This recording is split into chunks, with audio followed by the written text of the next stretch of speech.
Hello? Jim Bob, M. Night Shymalan requests you review his trilogy, which you are still yet to do.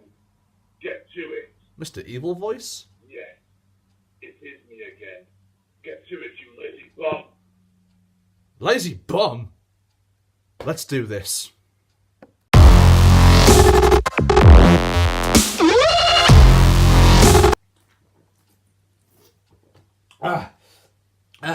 Where would I be without it? M. Night Shyamalan has created a pretty wacky trilogy indeed, and today I'm going to rank all three of those movies, starting from the worst to the best. Let's get on with the worst. Not exactly the worst, still a fantastic movie overall, but this is my opinion personally on what I thought. And coming in at last place is Glass. Now, personally, it was great seeing David Dunn and Elijah back on the screen again after all these years. Great seeing them. They haven't lost their touch one little bit. That was absolutely fantastic. But one of the main issues with that aspect itself is that this film seems to be split up into like three sections. For example, the first half seems to be about David Dunn. The second half is about James McAvoy's character, Kevin Crumb, from Split. And then finally, Samuel L. Jackson gets to shine in the final act. And I would have liked a little more to do with each and every character, especially David Dunn, because I think his character was very underutilised and they could have done a lot more with him than they actually did, which is disappointing stuff overall, because David Dunn he's an interesting character. Bruce Willis is great. This is probably the best I've seen Bruce Willis do in a long time. Personally, he tried bringing out some crap last year, like Death Wish, and that was just bleh. But Unbreakable was pretty much the last film I saw Bruce Willis in, which was truly caught my interest. So it's great to see him back, but they could have done a little more with him. James McAvoy's character is pretty much the face of this film, despite it being called Glass, which is Samuel L. Jackson's character. He's Mr. Glass. He plays Kevin, James McAvoy, the Horde, and it's great seeing him switch between his different personalities. Like, he can switch accent like that. If I was to do like an American accent, it would take me a long while to get into it. I might even attempt it one day in one of my videos. But overall, I just saw James McAvoy took up a lot of screen time, and the focus was mainly on him, which made it feel like it was more of Split 2 than tying the first film into this one. The twist at the end, I can't say it's amazing, but I didn't expect it. I would say that it was pretty well done, and I did not see it coming. Like Elijah going through the tunnels to get as many cameras on him at once, he had no intention of going to this opening building in the first place. His whole intention was to actually be caught then and there. He didn't even have to leave the goddamn building, and that's what interests me most about Mr. Glass's character. But the main thing, which I hate the most about this film, which really bummed me out, and I really, really wish they hadn't done it, but I don't know where they're going to take it, so maybe Shyamalan's got a reason for doing this, but it's the fact that they kill off all three characters. David Dunn, Mr. Glass, and Kevin, they're all dead. Oh, I don't know. Really, I just don't know. I really wish that they hadn't done that.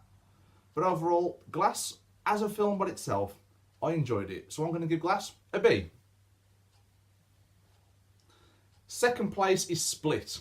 Now, James McAvoy personally, this time he takes front and centre. Of course he does, it's his own film. The first time I saw this, at the moment James McAvoy got into the car with those girls and stared dead at them in the face, I never saw such pure evil in like an actor's eyes. James McAvoy really brings his character to life. He is absolutely fantastic. I thought there was great work done by the three girls as well. Casey in particular. Great acting, great teenage acting right there. And it was great to see her back in Glass. Now, compared to Unbreakable, Split is a very different movie. It's got faster pacing and it's a little more thrilling, but it doesn't have that psychological edge that you have in your head trying to figure things out. It was interesting trying to piece together who's who in his personalities to begin with, and I'm kind of glad that it made it simple and only focused on Hedwig, the woman's name, Patricia, that's it, Patricia, and it focused on Dennis as well. Those three characters in particular were the main focus of his personality, which made it a little easier to follow. Because I'm the sort of guy, if I go into a film and the damn thing's confusing as fuck, it takes me out a little bit. But I do like the fact that they kept it simple and not necessarily safe, but they made it easier for me to follow. So I highly enjoyed Split, and I'm going to give Split an A. But number one has got to be 2000's Unbreakable. This is the superhero movie in disguise. I had no idea that this film was even about superheroes until I watched the trailer. And when I watched the trailer, all I saw in that trailer were the first couple of seconds where a doctor says to David Dunn, "You were in a train accident, everyone else is dead, and there's not even a scratch on you." I switched the trailer off at that point because I knew I was invested and I didn't want to watch any more. So I went in, I watched the film, and it blew me away. Bruce Willis is absolutely fantastic in this film. He's a very closed-off sort of character compared to what I'm used to seeing, because usually he's your in-your-face John McClane, yippee-ki-yay motherfucker. But this time, he's a really closed-off person, and it's different to see this side of Bruce Willis playing a more, a more down-to-earth sort of person, not in your face, a bit more, I wouldn't say mature, but you get my gist. Samuel L. Jackson is also great in this film as Mr. Glass. The first time you see this character, literally I had no idea what Mr. Glass's powers were. Technically the guy doesn't have powers, he's more just a mastermind. He just knows what to do technologically, creating these different disasters because he thinks that one day he will meet someone who's the exact opposite of him. Mr. Glass's bones break, David Dunn's don't. He is the villain of the story, David Dunn is the hero. And this obsession in Samuel L. Jackson's character's head, Elijah, I should call him Elijah, is what drives the story forward. And to me, this is an absolutely fantastic psychological thriller. M. Night Shymalan has done a fantastic job with this trilogy in total. Glass being the most decisive one out of all three. But to me, Unbreakable reigns supreme, and I'm going to give Unbreakable an A+. Despite the slow pacing, I do enjoy these films, and I will definitely probably wait until they're all released on Blu-ray in a box set, and I'll buy the box set instead of buying all three of them individually. I like box sets, I'm a sucker for box sets.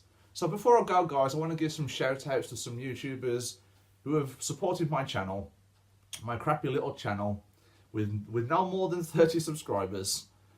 And I just want to say how much I appreciate their support, and I definitely think you should go check out their channel too. My first shout out is going to be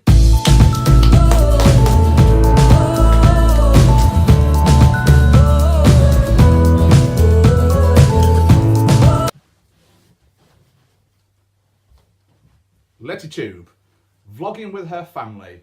Spoken to her a couple of times on Instagram. She's a very genuine woman. Her vlogging is absolutely fantastic. Great content, hilarious pranks that she plays on her family, and different challenges that she does with her husband. And they've supported me so far as I've supported them. So thank you very much, Leti, and hopefully when people watch this, they'll subscribe to your channel. My second shout out is going to be to the Greek Geek. Yes, he's Greek and indeed a geek. So go check him out. He absolutely nails movie reviews a little bit like I do. Well, I wouldn't say I nail them exactly, but he definitely knows his stuff. Better content than me, I would say. And he has a better uploading schedule than me as well. Really has some points, and I tend to agree with him 99.9% of the time. So go check him out. My third shout out is going to be to Rated R Reviews. Now this guy is sound. Spoken to him a couple of times also. He supported my channel as I supported his. And I told him I would give him a shout out because the guy deserves it. He really knows his stuff.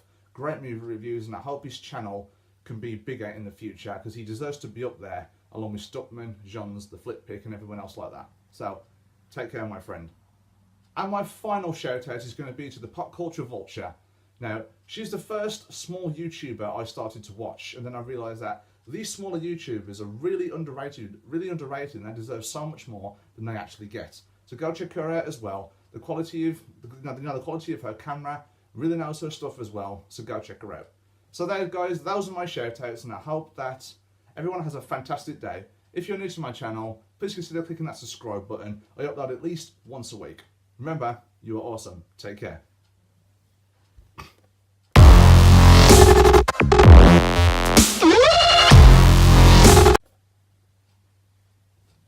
Hey guys, don't forget to like, share and subscribe to Jim Bob Talks Movies. I upload at least once every week. This is my accent. I hope it's not bad. You take care now. That is so bad. I'm never trying that again.